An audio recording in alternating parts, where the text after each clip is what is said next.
Di tahun 1971, Yankee Go Home atau pasukan Amerika angkat kaki menjadi fenomena epik, di mana pemandangan yang terakhir adalah sebuah helikopter terbang membawa dubes Amerika meninggalkan Saigon.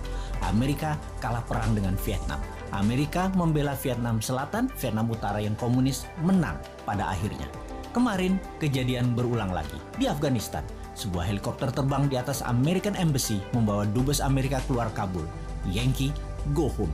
Taliban yang beraliran khilafah menang. Amerika kalah perang lagi.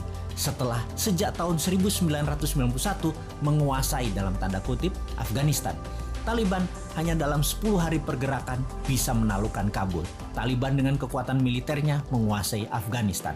Terbayang masa kegelapan manusia dihadapi penduduk Afghanistan.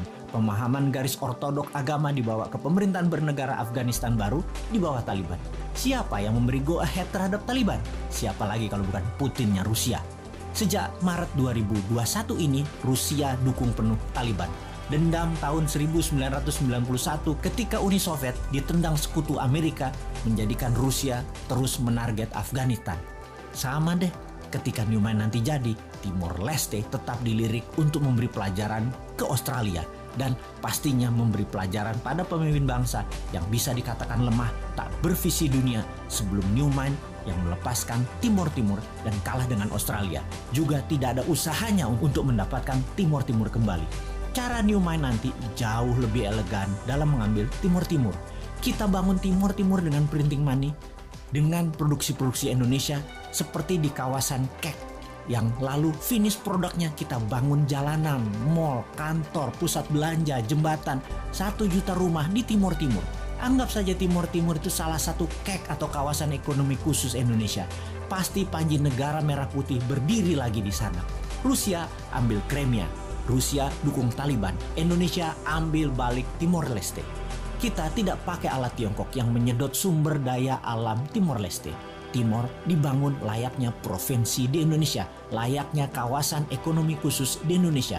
Nanti ada referendum di sana, mau integrasi kembali dengan Indonesia atau menjadi wilayah khusus seperti Guam di bawah Amerika, atau seperti Puerto Rico di bawah Amerika, atau seperti City of London di bawah Union Jack, seperti City of Vatican di bawah Italia. Apapun itu, bendera merah putih dan rupiah serta emas, transaksinya berlaku di sana. Transaksi emas, ya. Sejak tahun 2025 nanti, ketika genap 1 tahun Newman menjabat, maka emas bisa dipakai sebagai alat tukar resmi. Sekarang belum siap. Anda transaksi nanti tidak perlu lagi pakai rupiah, tukarkan dengan gramasi emas.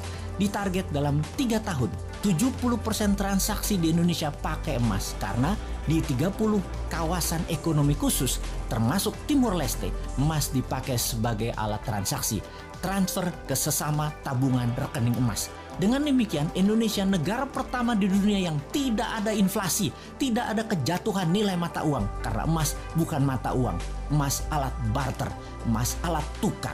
Jadi, waduh, jauh bener ya 2025.